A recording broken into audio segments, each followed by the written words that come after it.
Hello, everybody. Welcome back. Sending Ravens, sharing the Patreon tarot lesson. Continuing with the Major Arcana. Our next lesson after this, we're not going to be through all the Major Arcana, but our next lesson, just for a diversion on Thursday, will be about the layout I always do. That Kachina knife. We'll look at that. But let's have a look. We've got the Empress here. Now the Empress, so she is the goddess, number 3. So receptivity, the feminine queen. She's the queen of the deck. So she's all that is, desirable in the feminine.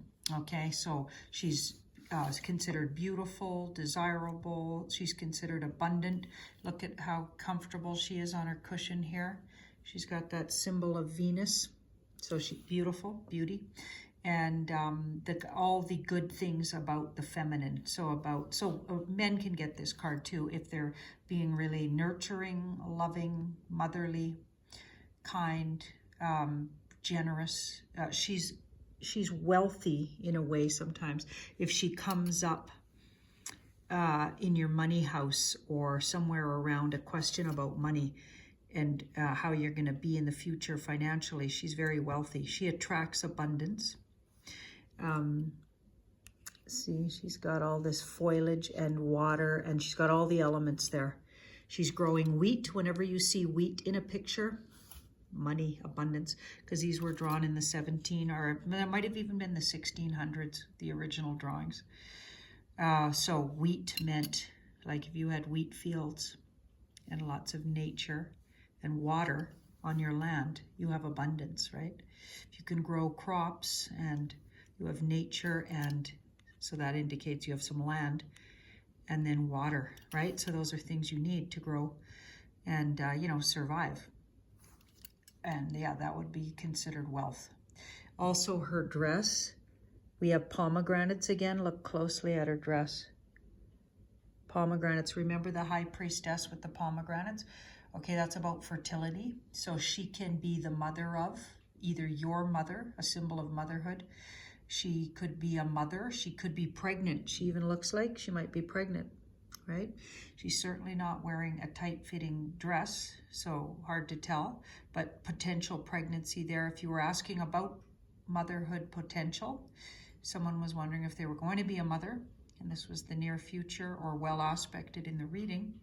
Very likely we have a pregnancy or motherhood in the future, or just a nurturing, mothering, caring person, someone who's a mother figure, someone who's the mother of your children, like that, a desirable woman, a woman that would make a good partner if you wanted to partner and create a family. Yeah, so she's all of that. She's also generous, loving, and nurturing.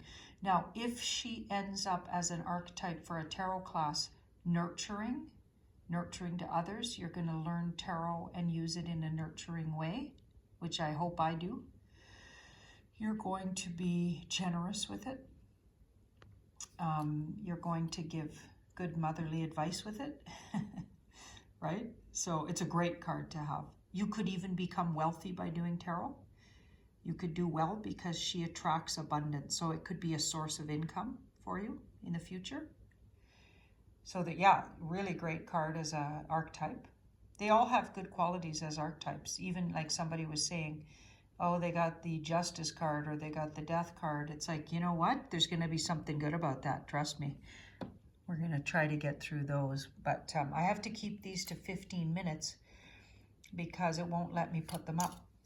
Now, wherever she comes, what you end up with is a nurturing, inviting sort of energy if it's well aspected. So it could be even saying, be receptive, loving, and nurturing and kind. Or you're meeting someone like that, or a person you're asking about has those qualities. If she's badly aspected, so the Devil's next to her, or the Seven of Cups, or there's a few cards that could badly aspect her, the Chariot maybe. Those cards might indicate now she's the dark side of what she normally is, so the dark side of a mother. So throws guilt around, can be manipulative, using the love you have for her, so her power, abusing her power as a mother. And mothers aren't all good. Like, lots of people have difficult mothers, and people that birth them that are actually not nurturing and in any way kind. So, don't be fooled just because of the word mother. We assume they're supposed to be a certain way. And yeah, I know lots of people who've had really bad experiences with their mothers. So just saying, right? Yeah. And what we're supposed to do from that is, learn from how not to be a mother, right? What not to do, right? Backstabbing, favoring, and, using your psychological knowledge of the person or your own child in a negative way. That would be the negative traits of what the Empress is capable of, or using her feminine wiles or her beauty to entrap and enslave others. Ooh, that sounds like a certain Meghan Markle we know. Oh, all right. Yeah, so the Empress. And if she's coming in your financial house and she's well aspected or neutrally aspected, it's great. You're going to attract abundance. Things of beauty. If she's your advice, be more benevolent, loving, kind, and nurturing.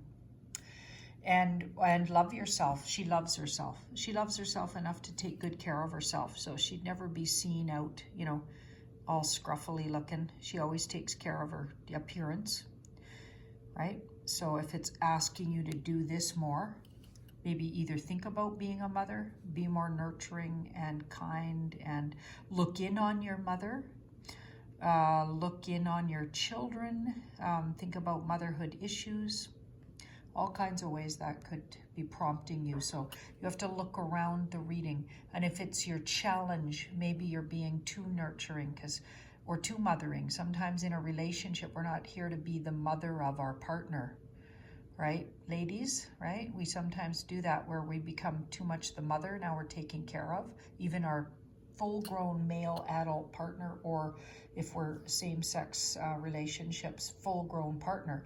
So we're not here to be, mothers to everybody, right? We have to remember who are we karmically needing to be nurturing towards, and who can learn to look after themselves. Wow. Okay. Let's check out the Heirophant. Oh, I love the Heirophant. Number 5. This is my card. I'll tell you why. Because 3 of my numbers in numerology are the number 5. So I got lots of 5s in my personality. 5s love to chat. They like to talk, which is why I can do this. They're natural teachers. They love to share information. So they dress this guy up in the picture like a pope. So what that's saying is he likes to be the authority, right? And a spiritual authority, because in the days these were drawn, of course, popes were spiritual authorities. Now, I personally definitely don't see popes or anybody in organized religion as my authority. So I am anti that. But this was when these were the times these were drawn. Right? I don't like any kind of preachers, priests, or anybody who thinks they're my authority. I believe everyone needs to personally find, and a good Hierophant will tell you this, they want to empower you to find your own higher self directly. You don't need to go through another human. A book doesn't need to. Somebody writes a book from their own experience, okay? And all of a sudden they're your authority on how to, be spiritually in the world. Does that sound naive to you? That sounds really naive to me. It's like, think for yourself, feel intuitively, empower yourself to connect directly with your higher self, which is why learning tarot is a great tool. It's a tool where you can have a conversation with your higher self and guides with the tool. The tool just helps channel, gives you permission, gives you a focus. Right? So to me, those are powerful tools for your own personal connectedness. I'm not trying to be anybody's guru. I just want to help teach you how to find your own connection, which is what a good Hierophant does. A bad Hierophant, okay, and they go bad really quickly. Badly aspected Hierophant is a preacher, a Jim Jones type scenario, somebody with, because Hierophants always have charisma, so people listen to them. And so they need to be careful to not abuse that power, because when you're being listened to, when you're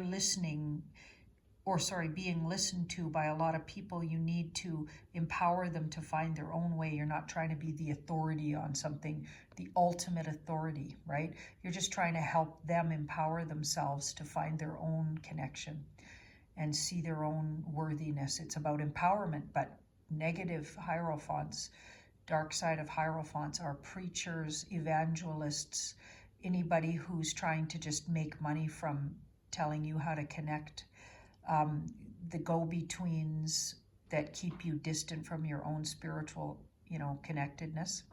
Priests and popes, preachers, ministers, and okay, a handful of them are good, for sure, and they mean well. But I'm saying mostly that's just a bunch of hooey. What's a bunch of guys are going to tell us? Some guys, especially priests, like, don't even get me started. Okay, just the history of that and popes is brutal. Just look into it. If you're still buying into that, like, you probably not want to be on this channel. Okay, yeah, skedaddle, because yeah, you're gonna be offended by me. Yeah, I'm totally against that kind of stuff. Any kind of oppression like that by that old order.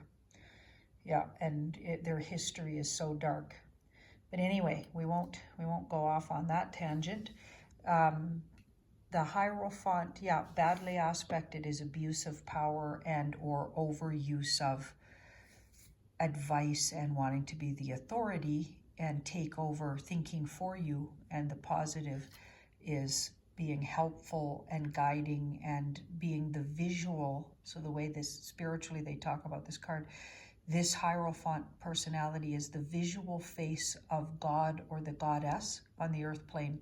In other words, they reflect for you your own spiritual nature.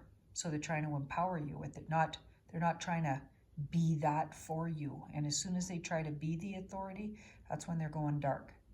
So it's really easy for this to go bad. So we have to be very mindful if we have that kind of ability to attract audiences and peoples. We need to be careful that we're handing them back their power and just teaching them how to know and love themselves and see for themselves their connectedness.